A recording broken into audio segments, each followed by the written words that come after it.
Efesus 4 ayat 32. Tetapi hendaklah kamu ramah seorang terhadap yang lain, penuh kasih mesra dan saling mengampuni, sebagaimana Allah di dalam Kristus telah mengampuni kamu. Ayo, ini ayat hafalannya. Efesus 4 ayat 32. Tetapi hendaklah kamu saling mengampuni sebagaimana Allah di dalam Kristus telah mengampuni kamu. Amin. Lagi loh, ini ayat hafalannya. Efesus 4 ayat 32. Tetapi hendaklah kamu saling mengampuni sebagaimana Allah di dalam Kristus telah mengampuni kamu. Amin. Gila ini ayat hafalannya. 1 Korintus 13 ayat 5. Kasih tidak menyimpan kesalahan orang lain. Amin. Halo adik-adik, kembali lagi di Go Sunday School GKY Kebun Jeruk. Sebelum kita mulai ibadah, kita berdoa dulu ya. Ikuti langsung ya. Tuhan Yesus, terima kasih. Engkau sudah memberkati kami sepanjang minggu ini. Tuhan, sebentar lagi kami mau memulai ibadah kami. Berkatilah ibadah kami dari awal hingga akhir. Dalam nama Tuhan Yesus, kami sudah berdoa dan mengucap syukur. Amin. Lausa, ada nggak teman yang setia? Ada dong. Siapa Lausa? Adik-adik mau tahu nggak siapa teman setia Lausa? Namanya adalah Tuhan Yesus. Kenapa Tuhan Yesus Lausa? Karena Tuhan Yesus selalu ada ketika Lausa sedih, ketika Lausa kesepian, Dia selalu ada buat Lausa. Karena itu, yuk adik-adik kita sama-sama nyanyikan lagu Tuhan Teman Setia. Sambil balik berdiri ya.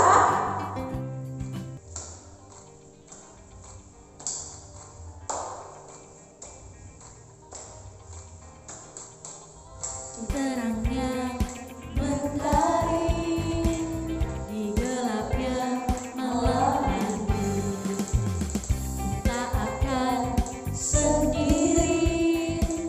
Yesus selalu menemani saat senang dan sedih, tertawa dan menangis. Ku tak akan sendiri, Yesus selalu menemani. Yesus setia, besar-besar kasih-Nya, takkan berubah sampai selamanya. Yesus setia, besar-besar kasih-Nya, ku kan berserah. Hey, Dia teman setia.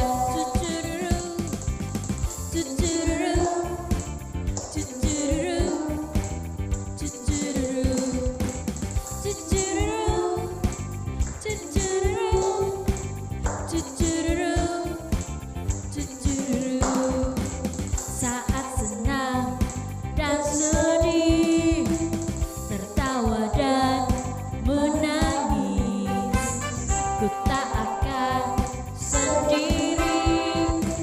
Yesus selalu menemani. Hey! Yesus setia, besar-besar kasih-Nya, takkan berubah sampai selamanya. Yesus setia, besar-besar kasih-Nya, ku kan berserah. Hey, Dia teman setia. Ku berjalan, ku berlari, ku berdiam, ku menari, Yesus selalu di hati, Dia teman setia. Ku berjalan, ku berlari, ku berdiam, ku menari, Yesus selalu di hati, Dia teman setia. Yesus setia, besar-besar kasih-Nya, takkan berubah sampai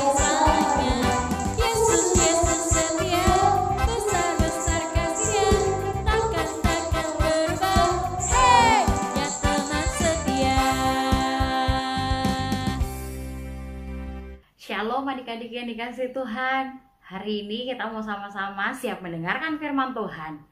Pastor Rere mau ajak setiap kita untuk satu dalam doa terlebih dahulu ya. Mari kita berdoa. Bapa yang ada di dalam surga, kami bersyukur kami boleh sama-sama punya kesempatan untuk bisa mendengarkan firman Tuhan. Kiranya Tuhan yang boleh menolong setiap kami agar setiap kami boleh dengan penuh semangat dan sukacita dalam mendengarkan kebenaran firman Tuhan hari ini. Ya Tuhan, kiranya Engkau boleh menyertai kami agar kami bisa sungguh-sungguh dan juga bisa menjadi pelaku firman Tuhan. Di dalam nama Tuhan Yesus kami berdoa. Amin. Adik-adik yang dikasih Tuhan, bagaimana kabarnya hari ini? Pastor Rere berharap setiap kita terus semangat walaupun mungkin udah ada yang pusing, udah ada yang bosen. Tapi kita tetap harus semangat dalam mengikuti ibadah kita, terkhususnya waktu kita dengerin firman Tuhan nih. Tetap duduk yang manis ya adik-adik, tetap dengerin. Hari ini Pastor Rere bawa satu benda. Kira-kira ada yang lihat nih benda apa nih? Nih, iya ini adalah odol atau pasta gigi. Nah adik-adik, Pastor Rere mau tuangin pasta gigi ini ke kapas. Buat apa sih Pastor Rere? Adik-adik, kalau Pastor Rere tuangin pasta giginya nih kan mulai keluar nih. Oke.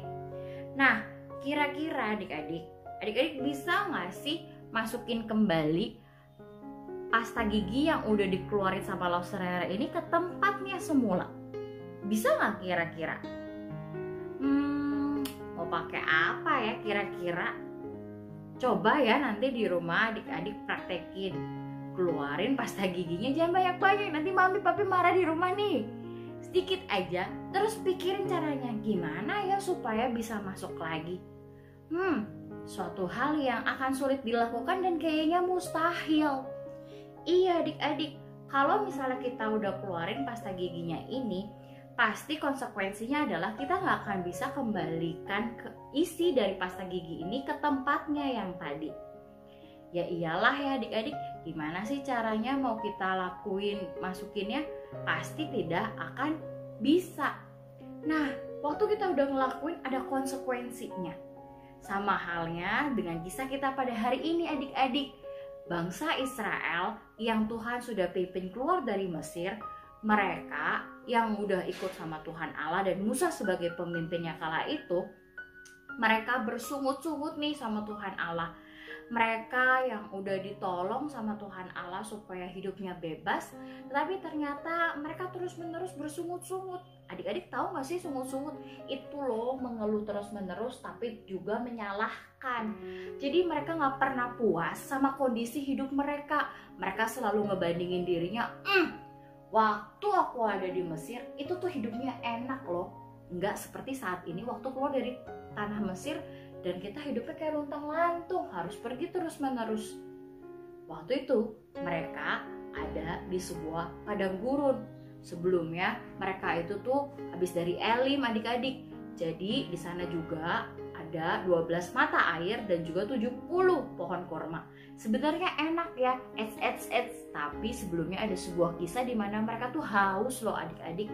Waktu mereka haus, mereka habis itu ambil airnya dan mereka ngerasain, kok rasanya pahit sih Musa? Gimana sih kamu? Akhirnya mereka bersungut-sungut lagi. Mereka mempertanyakan, mana sih Tuhan Allah itu? Wih adik-adik, waktu mereka melakukan seperti itu, Tuhan Allah berkata sama mereka melalui Musa, kasih tahu bangsa itu bahwasannya aku ini berkuasa.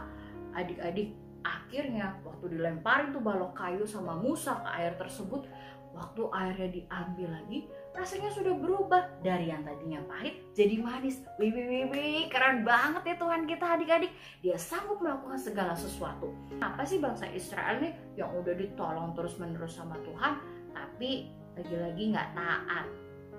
Waktu mereka udah ada di padang gurun Sin, letaknya antara Gunung Sinai, adik-adik dan Elim, mereka mulai bersungut-sungut lagi. Itu tuh sungut-sungutnya sama. Lebih enakan di Mesir, bisa makan daging. Adik-adik, akhirnya Tuhan Allah berkata nih, saudara mau bacain ya buat setiap kita. Tuhan Allah berkata, sesungguhnya aku, yaitu Tuhan, akan menurunkan dari langit hujan roti bagimu, maka bangsa itu akan keluar dan memungut tiap-tiap hari sebanyak yang perlu untuk sehari, supaya mereka kucoba apakah mereka hidup menurut hukumku atau tidak. Dan pada hari yang keenam, apabila mereka memasak yang dibawa mereka pulang, maka yang dibawa itu akan terdapat 2 kali lipat banyaknya. Dan hal tersebut adik-adik dikasih tahu tuh kepada bangsa Israel melalui Musa dan juga Harun. Tetapi adik-adik, kembali lagi nih, mereka mulai bersungut-sungut lagi. Nah adik-adik, waktu akhirnya bangsa Israel bersungut-sungut kembali, Musa dan Harun berkata demikian, katakanlah kepada segenap jemaah Israel, marilah dekat ke hadapan Tuhan, sebab Ia telah mendengar sungut-sungutmu. Lalu setelah ngomong seperti itu ya adik-adik, mereka malah memalingkan mukanya ke arah padang gurun, dan di sana mereka bisa melihat kemuliaan Tuhan melalui awan. Wow, lalu ada di firman Tuhan yang datang kepada mereka. Aku telah mendengar sungut-sungut orang Israel. Katakanlah kepada mereka, pada waktu senja kamu akan makan daging, dan pada waktu pagi kamu akan kenyang makan roti. Maka kamu akan mengetahui bahwa akulah Tuhan Allahmu. Habis firman itu datang ya adik-adik, setelah petang hari datanglah banyak burung puyuh. Dan mereka bisa bebas ambil sepuasnya. Wih adik-adik, burung puyuh itu juga daging yang enak kala itu dan dinanti-nantikan adik-adik. Jadi waktu burung puyuh itu ada, wih mereka ambil saking mereka mau makan daging. Wih adik-adik, mereka ambilin sebanyak isi rumah yang mereka perlukan.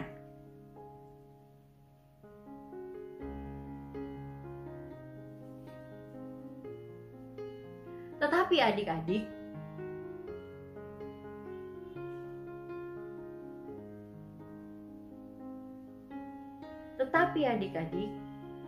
mereka nggak boleh ngambil berlebihan, karena nanti kalau misalnya itu ditinggalin sampai esok harinya itu bisa bau busuk. Dan Tuhan Allah sudah kasih perintah bahwa mereka nggak boleh ambil berlebih-lebihan, secukupnya. Ada takarannya, itu 1 gomer. Nah adik-adik yang dikasihi Tuhan, bangsa Israel ini berkali-kali ya bersungut-sungut sama Tuhan Allah. Tetapi Tuhan Allah akan memberikan konsekuensinya nih kepada mereka, yaitu pastinya nanti mereka akan mendapatkan hukuman, seperti kisah-kisah yang nanti akan kita pelajari selanjutnya. Tetapi adik-adik, sekalipun Tuhan Allah memberikan konsekuensi kepada bangsa Israel, Tuhan Allah itu begitu baik ya. Dia tetap memelihara hidup mereka. Dengan cara apa? Kita sudah lihat ya buktinya. Tuhan memberikan minum yang tadinya pahit jadi manis. Tuhan memberikan roti yang berkecukupan, tetapi terus mereka bersungut-sungut karena minta daging. Dan Tuhan kasih burung puyuh. Tapi tetap aja mereka gak mendengarkan dengan sungguh perintah daripada Tuhan Allah, bahwasannya semuanya itu ada takarannya. Wih adik-adik, kalau kita lihat diri kita saat ini, bukankah banyak sekali ya pemeliharaan daripada Tuhan, sekalipun kita tuh suka menyakiti hatinya loh. Tapi jangan sampai kita berkata, gak apa-apa deh sakitin hati Tuhan, toh dia juga tetap memelihara. Enggak, adik-adik, ingat ada konsekuensinya loh dari semua tindakan yang kita lakukan. Apalagi kalau kita membuat Tuhan itu sedih. Adik-adik, ingat ya, pengorbanan daripada Tuhan Yesus yang begitu besar buat hidup kita. Karena kasihnya dia merelakan nyawanya untuk membuat setiap kita boleh mendapatkan hidup kekal. Kita bisa ditebus. Karena itu adik-adik, maka setiap kita harus hidup dengan penuh ketaatan kepada Tuhan. Jangan sampai kita menyia-nyiakan kasihnya untuk setiap kita. Adik-adik yang dikasihi Tuhan, firman Tuhan hari ini mau mengingatkan kepada setiap kita nih, dari setiap tindakan yang kita lakukan pasti ada konsekuensinya. Tapi Tuhan Allah itu terus bermurah hati buat hidup kita. Karena itu jangan pernah kita hidup dengan sembarangan. sedari kita kecil ini kita harus belajar untuk terus taat sama Tuhan. Dan jangan lupa ya adik-adik, mengucap syukur untuk semua hal yang Tuhan beri. Adik-adik, ingat juga nih, jangan sampai kita kebiasaan bersungut-sungut, marah-marah sama papa mama, maksa mau makan ini dan itu. Mama udah masak capek-capek nasi goreng, kita mintanya ayam goreng. Adik-adik, jangan ya, kita harus bersyukur. Waktu Tuhan memelihara hidup kita, ada makanan, ayo dimakan dengan ucapan syukur. Oke adik-adik, ingat firman Tuhan hari ini. Oh iya, loh Serere juga punya ayat hafalan nih buat setiap kita. Yuk kita mau sama-sama baca. Ayat hafalannya dari Keluaran 16 ayat 9b ya adik-adik. Dari kata, marilah dekat ke hadapan Tuhan sebab Ia telah mendengar sungut-sungutmu. Marilah dekat ke hadapan Tuhan sebab Ia telah mendengar sungut-sungutmu. Adik-adik, Tuhan Allah itu berkuasa atas hidup setiap kita. Sampai hari ini Dia tetap berkuasa. Yuk adik-adik, kita mau jadi anak Tuhan yang setia, yang boleh setiap harinya semakin serupa dengan Kristus. Mari kita berdoa. Bapa yang di dalam surga, kami bersyukur kami boleh belajar dari kisah bangsa Israel. Kami tahu Tuhan ada banyak hal yang harus kami hindari agar kami tidak membuat Tuhan sedih hatinya. Kami mau belajar untuk tidak bersungut-sungut Tuhan, dan kami juga mau belajar untuk lebih taat sama firman Tuhan, dan kami juga mau belajar untuk hidup bersyukur untuk semua pemeliharaan yang Tuhan sudah berikan buat setiap kami dan untuk keluarga kami. Kiranya firman Tuhan hari ini boleh menjadi ingat-ingatan buat setiap kami, dan kami mau hidup seturut dengan kebenaran firman-Mu. Kami serahkan hidup kami dan keluarga kami ke dalam tangan-Mu Tuhan. Di dalam nama Tuhan Yesus kami berdoa dan mengucapkan syukur. Amin. Adik-adik, ingat firman Tuhan hari ini, dan jangan lupa kirimkan ayat hafalan kalian dengan penuh semangat ya adik-adik. Tuhan Yesus memberkati. Bye.